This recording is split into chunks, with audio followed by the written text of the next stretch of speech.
இயேசு கிறிஸ்துவின் இனிய நாமத்தில் வாழ்த்துக்கள். இந்த நாளிலும் எரேமியா தீர்க்கதரிசியின் புஸ்தகம் 11வது அதிகாரத்தை நாம் தியானிக்க போகிறோம். இந்த 11வது அதிகாரத்திலும் ஜனங்கள் என்னென்ன பாவங்கள் செய்தார்கள், அது நிமித்தமாக அவர்களுக்கு என்ன தண்டனைகள் கொடுக்கப்பட்டது, அவர்கள் தூக்கிலிடத்தக்கதாக அவர்கள் செய்த பாவங்கள் தான் என்ன என்கிற காரியத்தையும் எரேமியாவினுடைய சொந்த ஜனங்களினால அவனுக்கு நேரிட்ட சோதனைகளையும் அவன் கர்த்தரிடத்தில் தெரிவித்து பதிலை பெற்று கொண்டதையும் இந்த அதிகாரத்திலே நாம் காண முடியும். இந்த அதிகாரத்தில் ஆண்டவர் எருசலேம் ஜனங்களுக்கு, யூதாவின் மனுஷர்களுக்கு அவர்கள் உடன்படிக்கையை உடைச்சி போட்டுட்டாங்க, உடன்படிக்கையை உடைச்சி போட்டுட்டு விக்கிரகத்தினுடைய ஆராதனைகளுக்கு அவங்க திரும்பிட்டாங்க, அவர்களை நீ எச்சரிக்க வேண்டும் என்று சொல்லி ஒரு செய்தியை எரேமியாவின் மூலமாக ஆண்டவர் கொடுக்கிறதை நாம் இங்கே பார்க்கிறோம். ஆண்டவர் அவர்களோடு கூட யாத்திராகமம் 23ஆம் அதிகாரம் 20 வசனத்திலிருந்து 31 வரையிலும், உபாகமம் 1ஆம் அதிகாரம் 6லிருந்து 8 வரையிலும் அந்த ஜனங்களோடு கூட ஒரு உடன்படிக்கையை பண்ணியிருந்தார். இஸ்ரவேலுக்கு தேவனாக இருப்பதாகவும் அவர்களுக்கு கானான் நாட்டை, அதாவது பாலும் தேனும் ஓடுகிற ஒரு கானான் தேசத்தை, ஒரு நாட்டையே உங்களுக்கு நான் உருவாக்கி தருவேன் என்று சொல்லி அவர்களுக்கு வாக்கு கொடுத்துவிட்டு அதற்காக அவர்கள் என்ன செய்யணும், அவர்கள் நான் கொடுக்கிற கற்பனைகளையும் 10 கற்பனைகளையும் 623 கட்டளைகளையும் தங்களுடைய வாழ்நாளெல்லாம் உண்மையா கடைபிடிச்சாங்கன்னா இந்த பாலும் தேனும் ஓடுகிற தேசத்துல இந்த ஆசீர்வாதங்களை எல்லாம் பெற்று அவர்கள் சுகமா இருப்பார்கள் என்று சொல்லியும், அவர்கள் என்னுடைய உடன்படிக்கையை மீறி உடைச்சி போட்டுட்டு அவங்க பாவம் செய்ய ஆரம்பிச்சாங்கன்னா அவர்களுடைய வாழ்க்கையில வரக்கூடிய சாபங்களை குறித்தும் தான் அந்த உடன்படிக்கையை ஆண்டவர் ஏற்படுத்தி இருந்தார்.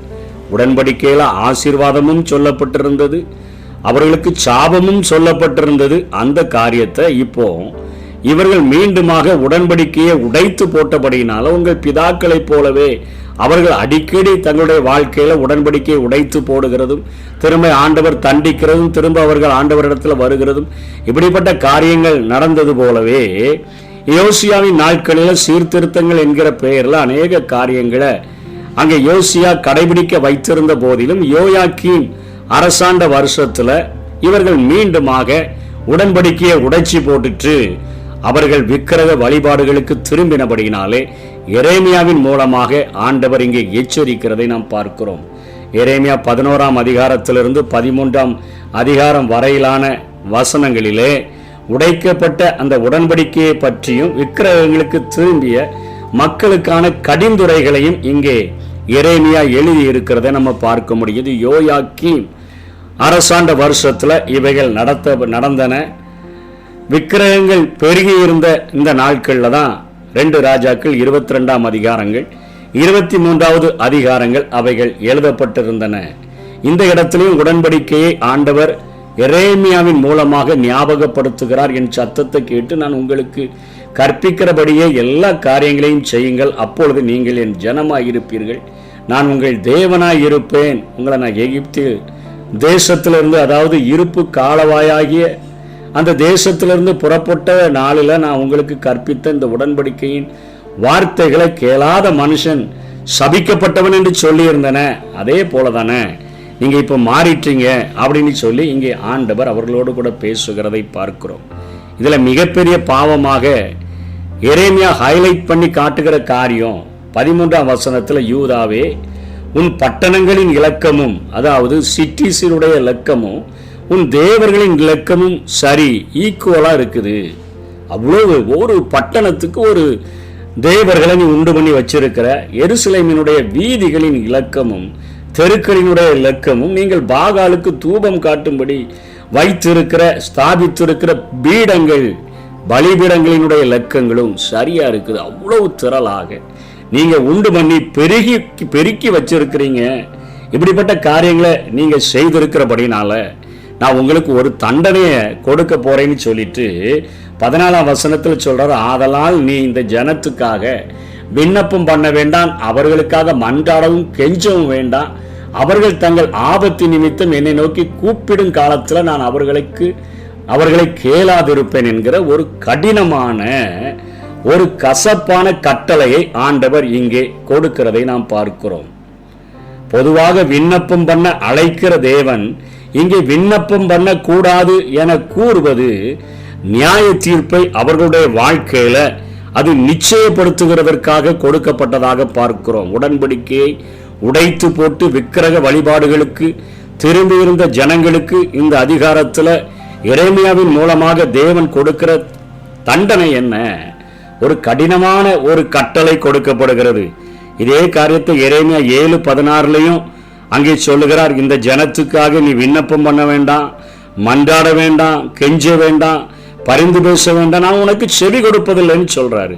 அதே போல எரேமியாவில் 14:11 சொல்றாரு, கர்த்தர் என்ன நோக்கி இந்த ஜனத்துக்கு நன்மை உண்டாக விண்ணப்பம் பண்ண வேண்டாம், உபவாசித்தாலும் விண்ணப்பித்தாலும் தகன பலிகளை செலுத்தினாலும் காணிக்கைகளை செலுத்தினாலும் நான் கேட்பதில்லை என்று சொல்லுகிறார். நம்ம ஆண்டவருக்கு அவருடைய கட்டளைகளுக்கு கற்பனைகளுக்கு, அதாவது இன்றைக்கு நாம் வாழ்கிற நம்ம கைகளில் கொடுக்கப்பட்ட வேதத்தில் எழுதப்பட்ட அவருடைய வசனங்களுக்கு கீழ்ப்படிந்து வாழும்படியாக ஆண்டவர் விரும்புகிறார். கீழ்ப்படிந்து அவர் ஒருவரை மாத்திரம் நாம் வழிபடுகிறவர்களாக காணப்பட்டால் மாத்திரமே ஆண்டவர் நமக்கு செவி கொடுக்கிறவராக இருக்கிறார். அதை விட்டுட்டு நம்ம கெஞ்சினாலும் மன்றாடினாலும் பரிந்து பேசினாலும் விண்ணப்பம் பண்ணினாலும் உபவாசித்தாலும் பலிகளை அதிகமாய் நம்ம செலுத்துகிற பலிகள் உதடுகளின் கனியாகிய ஸ்தோத்திர பலி அவைகளை செலுத்தினாலும் நிறைய காணிக்கைகளை கொடுத்தா கூட நான் அவைகளை ஏற்றுக்கொள்ள மாட்டேன் என்று சொல்லி இங்கே ஆண்டவர் நியாய தீர்ப்பை உறுதிப்படுத்துகிறதை நாம் பார்க்கிறோம்.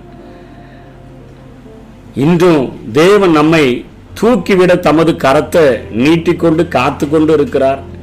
அதனை நம்ம மறுத்தோன்னு சொன்னா, அதை மறந்து வாழ்ந்தோன்னு சொன்னா நியாய தீர்ப்புல தூக்கிலிடப்படுவது நிச்சயம். இன்னைக்கு நம்ம வாழ்கிற தேசத்துல மரண தண்டனை என்பது தூக்கிலிடப்படக்கூடிய தண்டனை. இந்த கொடுக்கப்படுகிற இந்த கிருபையினுடைய நாட்கள்ல, கிருபையின் காலத்துல நமக்கு எவ்வளவு நாட்கள் கொடுக்கப்படுகிறது என்று சொல்லி தெரியாது. நாம் ஆண்டவர் நமக்கோ நம்மோடு கூட பண்ணி இருக்கிற அந்த காரியத்தில், ஆண்டவரே இயேசு கிறிஸ்துவின் இரத்தத்தினால எங்களுடைய பாவங்கள் எல்லாம் கழுவப்பட்டு உமோடு கூட தண்ணீரில் ஒரு உடன்படிக்கையை ஏற்படுத்தி கொண்டு என்னுடைய பழைய மனிதன் மரித்து விட்டான், இப்பொழுது நான் புது சிருஷ்டியா இருக்கிறேன், பழைய மனுஷன் சிலுவையில் அறையப்பட்டிருக்கிறான், நான் புது மனுஷனா நான் வாழ விரும்புகிறேன், இந்த உலகத்தில் எல்லாவற்றையும் அனுபவிக்க எனக்கு அதிகாரம் உண்டு, ஆனால் எல்லாம் தகுதியாயிராது என்று சொல்லி ஆண்டவருடைய வார்த்தைகளுக்கு அப்படியே கீழ்ப்படிந்து செவியை சாய்த்து நம்ம வாழ்கிறவர்களாக இருந்தோன்னு சொன்னால் நிச்சயமாக ஆண்டவருடைய நியாய தீர்ப்பிலிருந்து நாம் தப்பிக்கொள்ள முடியும். இல்லை என்று சொன்னால் நம்ம எப்படிதான் ஜெபித்தாலும், எப்படிதான் விண்ணப்பம் பண்ணினாலும், எப்படிதான் மன்றாடினாலும், எப்படிதான் கெஞ்சினாலும், எப்படிதான் பரிந்து பேசினாலும் நான் செவி கொடுக்கறதில்ல, ஆபத்து வரும் பொழுதும் நான் காதுகளை கொடுத்து கேட்க மாட்டேன் அப்படின்னு சொன்ன ஆண்டவர் எரேமியாவின் நாட்களிலேயே அந்த நேபுகாத் நேச்சாரினால அழிவுகள் வந்த பொழுது, எருசலேம் சுட்டரிக்கப்பட்ட பொழுது, அங்கே இருக்கக்கூடிய அரண்மனை சுட்டரிக்கப்பட்ட போது, ஆலயம் சுட்டரிக்கப்பட்ட போது, அங்கே இருக்கிற அலங்கங்கள் சுட்டரிக்கப்பட்ட போது எத்தனையோ கதிரின ஜனங்களினுடைய ஜெபங்கள் அங்கே கேட்கப்படவே இல்லை. அவர்களுக்கு கொடுக்கப்பட்ட நாட்களை, அந்த கிருபையின் நாட்களை அவங்க அசட்ட பண்ணினபடினால அவர்களுடைய காரியங்களை ஆண்டவர் கேட்கவே இல்லை. அதே போல இங்கே எரேமியா தன்னுடைய வாழ்க்கையிலும் நேர்ந்த காரியங்களை குறித்து அவர் பேசுகிறார். 19ஆம் வசனத்திலிருந்து 23ஆம் வசனம் வரையிலும் எரேமியாவுக்கு மிரட்டல் வருது. சாதுவான ஆட்டுக்குட்டியை போல நான் இருந்தேன், ஆனா அவங்க எனக்கு மிரட்டல்களை விடுகிறாங்க அப்படின்னு சொல்லி தன்னுடைய சொந்த ஜனங்கள், அதாவது எருசலேமிலிருந்து 5 மைல்கள் தொலைவில் இருந்த ஆனதோத் என்கிற தன்னுடைய சொந்த ஊர்ல, இவருடைய அப்பா இல்கியா ஆசாரியனாக இருந்தார். ஆசாரிய ஊழியத்தை செய்யக்கூடிய அந்த ஆசாரியனின் மகனும் ஆசாரிய ஊழியம் தான் செய்யணும். அப்படிப்பட்ட ஆசாரிய ஊழியத்தை செய்ய வேண்டியவனே இங்கே ஆசாரியர்களை குறை கூறுகிறவனாக இருக்கிறான், தீர்க்கதரிசிகளை குறை கூறுகிறவனாக இருக்கிறான், பெரிய பெரிய பிரபுக்கள் பார்க்க மாட்டேங்கிறான், வாசல்ல நின்று கொண்டு பாவங்களை குறித்து பேசுகிறான், இந்த ஸ்தலத்தை ஆண்டவர் அழித்து போட்டு விடுவார் என்று சொல்லி சாபமான வார்த்தைகளை இவன் கூறுகிறான் என்று சொல்லி அவனை எப்படியாகிலும் அழித்து விட வேண்டும் என்று சொல்லி அவர்கள் அங்கே நினைக்கிறதை பார்க்கிறோம். அவனை ஜீவனுள்ளோருடைய தேசத்துல அவன் இல்லாதபடிக்கு அவனுடைய பெயர் என்னும் இந்த தேசத்துல நினைக்கப்படாமலும் போக அவனை சங்கரிப்போம் என்று சொல்லி எனக்கு விரோதமாக ஆலோசனை பண்ணினார்கள். ஆனால் நான் அடிக்கப்படுகிறதற்கு கொண்டு போகப்படும் சாதுவான ஆட்டுக்குட்டியை போல இருந்தேன்னு சொல்லி 19ஆம் வசனத்துல எரேமியா தன்னுடைய நிலைமையை இங்கே சொல்லுகிறதை பார்க்கிறோம். இப்படிப்பட்ட நிலைமையில இருக்கக்கூடிய அந்த எரேமியாவு அவன் 2 காரியத்தை செஞ்சிருக்கலாம். ஒன்று, அவன் இந்த இடத்தை விட்டு ஓடி போயிருக்கலாம். இல்லைன்னா ஆண்டவருடைய சமூகத்துல போய் தெரிவிக்கணும். இவன் ஓடி போகாம ஆண்டவருடைய சமூகத்துல தெரிவிக்கிறான், ஆண்டவரே, நான் சொன்ன தீர்க்க தரிசனங்களின் மூலமாக ஒருவேளை ஆசாரியர்களுக்கு அங்கே இழப்புகள் ஏற்பட்டிருக்கலாம். அந்த முந்தின அதிகாரத்தில் நம்ம பார்த்தோம். அவர்கள் அந்த விக்கிரகங்களை மரத்தை வெட்டி கொண்டு வருகிறதற்கு தச்சர்கள் அவைகளை செதுக்கி எல்லாம் செய்யறதுக்கு தங்களுடைய ஊழியர்களினால வேலை செய்தார்கள். கார்பெண்டர்களுக்கு நல்ல வேலை கிடைச்சது. அதே போல இவர்கள் வெளி தேசத்தில் இருந்து இறக்குமதி பண்ணினார்கள். பொன்னை இறக்குமதி பண்ணினாங்க, வெள்ளியை இறக்குமதி பண்ணாங்க. அதை அப்படியே தகட்டால் அடிக்கிற அங்கே தொழில் செய்கிற மக்கள் காணப்பட்டார்கள். அந்த விக்கிரகங்களை செய்கிறவர்களும் அநேகர் அந்த நாட்களில் காணப்பட்டார்கள். அதை தான் இங்கே 13ஆம் அதிகாரத்தில் பார்க்கிறோம். அப்புறம் என்ன சொல்றாருன்னா, தேவர்களினுடைய இலக்கமும் பட்டணத்தின் இலக்கமும் அவ்வளவு நிறைவாக இருந்தது. அதே போல தூபம் காட்டும்படி நீ உண்டாக்கின பீடங்களும் எருசலேமினுடைய தெருக்கள் வீதிகளும் ஈக்குவலாக இருந்தது. அவ்வளவு தேவைகள் இருந்தபடியினால தொழில் மிகவும் சிறப்பாக நடைபெற்றது. விக்கிரகங்களை செய்கிற தொழில்கள், அதற்கென்று உடுப்புகள் எல்லாம் அவங்க செஞ்சு கொடுக்குறாங்க. ரத்தராம்பரத்தில் அவைகளுக்கு உடுப்புகளை செய்கிற அந்த தொழில்களும் அங்கே பெருகி இருந்தது. இப்போ எரேமியா இந்த தீர்க்க தரிசனங்களை சொல்லும் பொழுது இந்த தொழிலில் ஈடுபட்ட எல்லாருக்கும் என்ன பிரச்சனையா இருக்குது? ஆசாரியர்களுக்கு பிரச்சனை, தீர்க்கதரிசிகள் எல்லாம் ஒரே சமாதானம், நல்லா காணிக்க கிடைக்குது, நல்ல வரவேற்பு இருக்குது. இவன் என்னன்னா எருசலேமை அழிச்சிருவாரு, தேசத்தை அழிச்சிருவார்னு சொல்லுகிறதுனால நம்ம சமாதானம்னு கூறினா எல்லாரும் கேட்பாங்களா அப்படிங்கிற குழப்பங்கள் உண்டானபடியினால அவனை கொலை செய்யும்படியாக இங்கே வகை தேடுகிறார்கள். எரேமியாவை 2 துண்டாவே வெட்டி கொண்டு ஏசாயாவை 2 துண்டாகவே வெட்டி அவனை கொலை செய்து விட்டார்கள். இங்கே எரேமியாவினுடைய வாழ்வினுடைய முடிவும் எகிப்துக்கு கொண்டு போன இடத்துல கல்லறிந்து கொண்டு விட்டார்கள். இயேசு கிறிஸ்துவும் நன்மை செய்கிறவராக சுற்றி திரிந்து பாவிகளை அந்த பரிசேயர்களை, சதிசேயர்களை, ஆசாரியர்களை, வேதபாரகர்களை, மாயக்காரராகிய வேதபாரகரே, பரிசேயரே, உங்களுக்கு ஐயோன்னு சொன்னதுனால அவரையும் கொலை செய்கிறதுக்கு தான் வகை தேடினாங்க. பவுல் எவ்வளவோ காரியங்களை செய்து கொண்டு வந்தார்.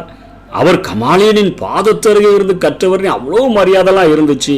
என்னைக்கு இயேசு கிறிஸ்துவை பிரசங்கிக்க ஆரம்பித்தாரோ அவரை எப்படியாவது கொண்டு விட வேண்டும் என்று சொல்லி தீர்மானங்களை அவர்கள் செய்து கொண்டே இருந்ததை பார்க்கிறோம். அதே தான் எரேமியாவுடைய நாட்களிலும் அவனுடைய சொந்த ஜனங்களே நம்முடைய சொந்த தொழிலுக்கு விரோதமாக, நம்முடைய குல தொழிலுக்கே விரோதமாக இவன் தீர்க்க தரிசனம் உரைத்து கொண்டே இருக்கிறான, அவனை முடிச்சிடணும் அப்படின்னு அவர்கள் நினைக்கும் பொழுது அந்த சதி திட்டத்தை எரேமியா உணர்ந்தவனாக ஆண்டவருடைய சமூகத்தில் அவன் போய் கேட்கிறான், ஆண்டவரே, 20ஆம் வசனத்தில் சேனைகளின் கர்த்தாவே, உள்ளிந்திரியங்களையும் இருதயங்களையும் சோதித்தருகிற நீதி உள்ள நியாயாதிபதியே, நீர் அவர்களுக்கு நீதியை சரி கட்டுக்கிறதை பார்ப்பேனாக என் வழக்குமுக்கு வெளிப்படுத்தி விட்டேன் என்று சொல்லி அவன் ஜெபம் பண்றான். ஆண்டவர் அதுக்கு பதில் சொல்றாரு, நீங்கள் எங்கள் கையினாலே சாகாதபடிக்கு கர்த்தருடைய நாமத்தினாலே தீர்க்க தரிசனம் சொல்ல வேண்டாம் என்று சொல்லி உன் பிராணனை வாங்க தேடுகிற ஆனதோத்தின் மனுஷரை குறித்து கர்த்தர் சொல்றாரு. என்ன சொல்றாரு? இது நிமித்தம் உங்களை விசாரிப்பேன். இள வயதுள்ளவர்கள் பட்டயத்தில் சாவாங்க, அவர்கள் குமாரரும் அவருடைய குமாரத்திலும் பஞ்சத்தில் சாவாங்க, அவர்களில் மீதியாய் இருப்பவன் இல்லை. நான் ஆனதோத்தின் மனுஷரை விசாரிக்கும் வருஷத்தில் அவர்கள் மேல ஆபத்தை வரப்பண்ணுவேன் என்று சேனைகளின் கர்த்தர் சொல்லுகிறார். இது எப்போ நடக்குது? எரேமியாவின் நாட்களிலேயே நேபுகாத்நேச்சார் யுத்தத்துக்கு வந்துட்டாரு. இது எருசலேமிலிருந்து 5 கிலோமீட்டர்ல தான், 5 மைல் தூரத்துல தான் இந்த பட்டணமும் இருக்குது. எருசலேமின் ஆலயம் சுட்டரிக்கப்படுகிறது, எருசலேமின் அரண்மனை சுட்டரிக்கப்படுகிறது, எருசலேமில் பெரிய பெரிய வீடுகள் எல்லாம் சுட்டரிக்கப்படுது. எருசலேமின் அலங்கமே சுட்டரிக்கப்படும் பொழுது இது அவங்க விட்டு வைக்கல. இது ஆண்டவர் சொன்னபடியே ஆனதோத்திற்கும் அழிவுகள் வந்தது.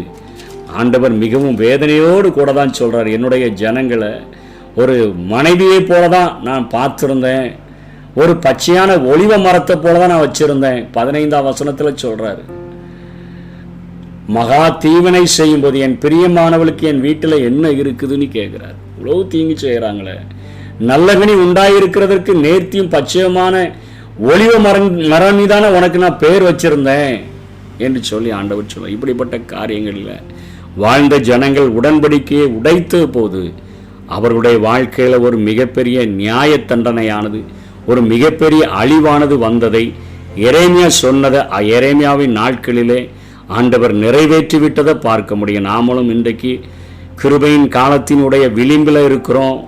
இதற்கு பின்பாக உபத்திரவ காலம், மகா உபத்திரவ காலம் இந்த பூமியில உண்டாக போகிறது. மிகப்பெரிய ஒரு அழிவு வரப்போகுது. 7 வருடங்கள் சாத்தா முழுமையா ஆளுகை செய்கிறதுக்கு, இந்த உலகத்தில் ஆளுகை செய்கிறதுக்கு அவனுடைய கரங்களில் கொடுக்கப்பட போகிறது. அதற்கு முன்பாக நமக்கென்று ஒரு வாய்ப்பை ஆண்டவர் வைத்திருக்கிறார். அந்த மத்திய ஆகாயத்தில் சபை எடுத்துக்கொள்ளப்படுகிற அந்த ரகசிய வருகையை வைத்திருக்கிறார். அங்கிருந்து எக்காலம் ஊதும் பொழுது அந்த சத்தம் நம்ம கேட்கக்கூடியவங்களா இந்த பூமியில நித்தியத்துக்காக பரிசுத்தமாய் வாழ்ந்தோன்னு சொன்னா அந்த சத்தம் கேட்கப்படும் பொழுது மறுரூபமாக்கப்பட்டு அந்த மத்திய ஆகாயத்தில் அவரை சந்திக்க முடியும். இல்லைன்னு சொன்னா இந்த உபத்திரவ காலத்தில், மகா உபத்திரவ காலத்தில் அந்தி கிறிஸ்து, கள்ள தீர்க்கதரிசி இவர்களுடைய ஆட்சியில நம்ம சிக்கி கொண்டு, பீஸ்ட் அந்த மிருகம் இதனுடைய ஆட்சியில சிக்கி கொண்டு நம்ம சின்னாபின்னமாக மாறிவிடுவோம். அதற்கு ஆண்டவர் எச்சரிக்கிறார். இன்றவருடைய சத்தத்தை கேட்போன்னு சொன்னார். அவருடைய வனாந்தரத்தில் கோபமூட்டினது போல அவரை கோபமூட்டாதபடிக்கு அவர்களுக்கு திருஷ்டாந்தமாக எழுதப்பட்டது அப்படியே நடந்தது. இன்றைக்கு நம்ம பார்க்கும்படியா அவைகள் எழுதப்பட்டிருக்குது. கீழ்ப்படிந்து நடந்தோன்னு சொன்னால் நிச்சயமாக நம்ம தப்பிக்கொள்வோம். நமக்கு விரோதமாக சதித்திட்டங்கள் தீட்டப்பட்டாலும் விட்டுட்டு ஓடாம ஆண்டவருடைய சமூகத்தில் நம்ம அறிக்கையிடுகிறவர்களாக இருந்தோன்னு சொன்னால் அப்படிப்பட்ட மிகப்பெரிய ஆபத்தில் இருந்தோம் ஆண்டவர் நம்மை மீட்டு விட முடியும். கர்த்தருடைய கரத்தில் நம்மை அர்ப்பணிப்போம். கர்த்தர் தாமே நம்மை ஆசீர்வதிப்பாராக. ஆமென்.